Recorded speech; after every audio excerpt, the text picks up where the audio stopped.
Iran के supreme leader रहे Ayatollah Ali Khamenei का कल जो है अंतिम संस्कार होना है, यानी उन्हें जो है सुपुर्द खाक किया जाना है। उससे पहले बड़ी खबर ये आ रही है कि ट्रंप ने ईरान के साथ सीज फायर को खत्म करने का ऐलान कर दिया है साफ तौर पर, और कहा है कि ईरान से बातचीत करने का अब कोई फायदा नहीं है। हमारे साथ अनुभव है, लगातार जो है वो अंतर्राष्ट्रीय मामलों पर निगाह बनाए हुए हैं।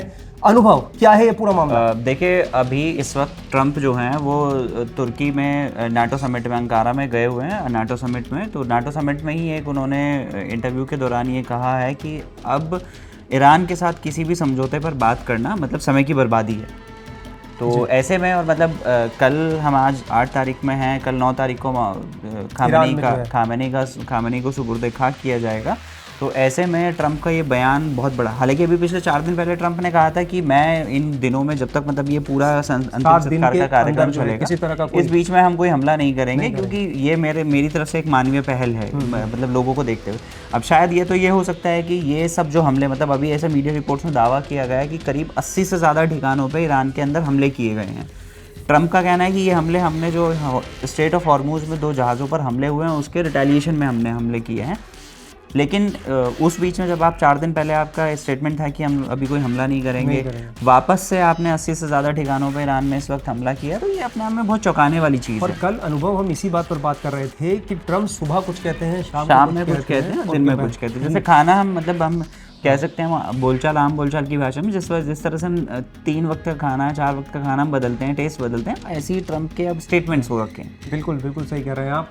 और सबसे खास बात यह है अनुभव कि कल जो है वो अली खामेनेई को दफनाया जाना है। उससे पहले इस तरह के ट्रंप के बयान और अटैक ईरान के ऊपर बंदर अब्बास में और उसके आसपास हॉर्मुज़ का जो इलाका है, ईरान की जो सीमाएं हैं, ईरान से लगे जो इलाके हैं, वहाँ पर जिस तरह के अटैक हो रहे हैं लगातार अमेरिका की तरफ से, वो अपने आप में फिर कई गंभीर सवाल खड़े कर रहा है। और एक मिडिल ईस्ट में एक बार फिर से जो है युद्ध के हालात पैदा हो गए। बिल्कुल, ये बिल्कुल आप सही कह रहे हैं कि जहां अभी सब लोगों ने सोचा था कि 60 दिन का सीज फायर, पाकिस्तान की मध्यस्थता में जो सीज फायर होने की बात चल रही थी कि सीज फायर करा दिया गया है फिर पिछले 60 दिनों, अगले 60 दिनों के लिए। जी। तो वो सीज फायर भी खत्म होता दिखाई दे रहा है, उसमें पाकिस्तान की मध्यस्थता भी जो है वो गायब हो चुकी है।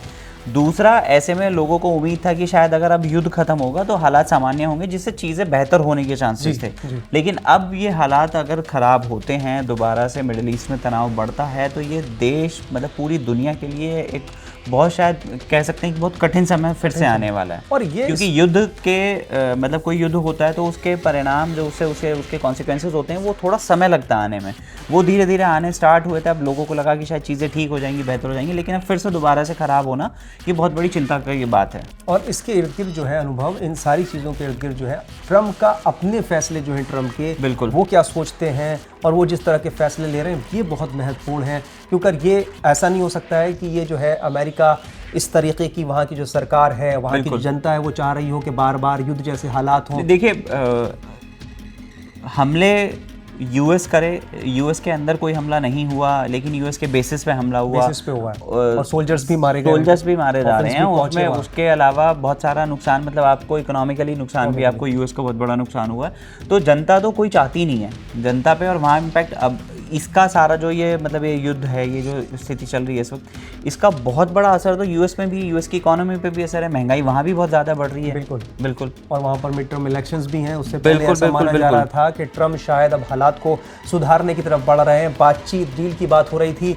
दूसरी तरफ नेतन्याहू की तरफ से जो है उनको तंज भी कसा जा रहा था। देखिए, नेतन्याहू की तरफ से तो नेतन्याहू ने तो जो खामेनेई के जनाजे में जो लोग पहुंच रहे हैं, मतलब लाखों करोड़ों की संख्या होने वाली है, लाखों लोग हर रोज़ पहुंच रहे हैं, अलग अलग शहर में पहुंच रहे हैं, तो उसको लेके भी मतलब नेतन्याहू ने तो कहा था कि ये शायद ये लोग मतलब ईरान के बहुत चुनिंदा लोग हैं जो वहाँ पहुँचे हैं, लेकिन ईरान का एक बहुत बड़ा तबका है जो खामेनेई से मुक्ति चाहता था। तो खामेनेई, उस नेतन्याहू ने तो ऐसे स्टेटमेंट्स दिए हैं। बिल्कुल इस तरह के बयान जो है ट्रंप पहले भी देते आए कि हम सिविलाइजेशन ख़त्म कर देंगे, ईरान बर्बाद हो चुका है। हमने देखा जिस तरीके से 100 से ज़्यादा देशों के वहाँ पर नेता पहुँचे, जिस तरीके से भीड़ उमड़ी खामेनेई के जनाजे में। अब उसके बाद क्योंकि अनुभव, कल का दिन बहुत अहम है, और उससे पहले इस तरह के हमले होने, क्या ट्रंप के मन में ये चल रहा है कि कहीं ऐसा ना हो कल कुछ बड़ा कर दे ईरान, कहीं मुश्तबा सामने आ जाए? बिल्कुल। सबसे बड़ा इस वक्त जो सवाल है, इस वक्त एक ही सवाल है लोगों के जहन में कि क्या कल मुश्तबा लोगों के सामने आएंगे। क्योंकि सबसे ज़्यादा जो सस्पेंस बरकरार है इस पूरे जो ये अंतिम संस्कार का जो कार्यक्रम है, इसमें सबसे ज़्यादा जो सस्पेंस किसी चीज़ पे है वो है मौजतबा का दिखना, लोगों के सामने पब्लिक प्लेस पे आना कि मौजतबा 28 फरवरी से लोगों ने कहा कि वो गायब है। उसके बाद अगर वो कल दिखाई देते हैं या जो भी कुछ चीज़ें होंगी वो बहुत बड़ी देखने वाली चीज़ होगी कल के लिए। और ये भी एक कोशिश हो सकती है क्योंकि जमावड़ा बहुत ज़्यादा होगा, कल जो है उनको जो है सुपुर्द खाक किया जाएगा, तो हो सकता है रिकॉर्ड तोड़ भीड़ वहाँ पर इकट्ठा हो। कहीं ना कहीं ये ईरान की तरफ से तो दावे किए जा रहे हैं कि ये मतलब ये सारे रिकॉर्ड्स तोड़ देगा, पिछले जो भी आज तक जिन भी अंतिम संस्कार में रिकॉर्ड्स बने हैं वो सारे रिकॉर्ड्स टूट जाएंगे। तो कहीं हो सकता है कि अमेरिका के मन में, ट्रम्प के मन में ये बात हो कि वहाँ पर इस तरह के जो अटैक्स करके एक माहौल को गर्म किया जा सकता है। देखिए जो डेलीगेशन मतलब 100 से ज़्यादा देशों का डेलीगेशन वहाँ पहुँचा है, बहुत सारी हस्तियाँ वहाँ पे पहुँची है, ऐसे सेलिब्रिटीज़ पहुँचे हैं, देश दुनिया से बहुत सारे लोग, आम जनता है वो भी आ रही है, पूरे ईरान से लोग इकट्ठा हो रहे हैं, बाकी और पड़ोसी देशों से भी आ रहे हैं। तो हमें लगता है शायद हो सकता है कि ये सब चीज़ें मतलब कुछ अटैक्स जो हैं ये प्लान्ड अटैक्स हों कि वहाँ लोगों को बताने के लिए कि आप गलत समय पे आए हैं, आप लोगों को मतलब ये दिखाने के लिए हो सकता है यूएस की तरफ से किया जा रहा हो। आप सही कह रहे हैं, और इस टाइमिंग के बहुत महत्वपूर्ण बिल्कुल है ये टाइमिंग जो है।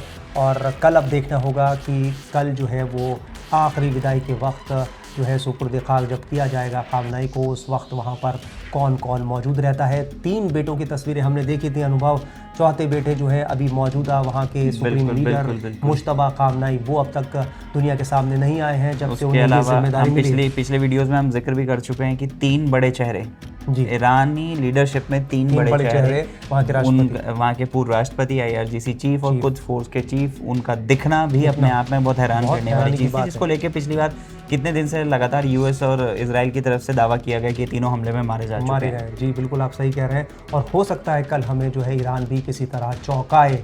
लेकिन इस सब के बीच दुनिया के लिए सबसे बड़ी खबर यही है कि एक बार फिर से ट्रम्प ने एक ऐसा बयान दे दिया है जिससे मिडिल ईस्ट में ही नहीं बल्कि कहें कि अनुभव पूरी दुनिया में खलबली मच चुकी है। क्योंकि जाहिर सी बात है हर चीज़ में असर पड़ता है, तेल को लेकर ख़ास तौर से जो है, गैस को लेकर और बाकी चीज़ों को लेकर भी लगातार हमने देखा है पहले भी। तो अब जो है कल हम इस पूरी खबर पर कल भी नज़र बनाए रखेंगे। फिलहाल इस खबर पर हम आगे आपको अपडेट देंगे। फिलहाल देश दुनिया की तमाम खबरों के लिए आप बने रहिए टाइम्स ऑफ भारत के डिजिटल प्लेटफॉर्म के साथ। खबरों की रणभूमि में यहाँ शोर नहीं सोच लड़ती, जहां शब्द नहीं फैक्ट्स वार करते हैं और हर सवाल खोलता है सच की नई परत।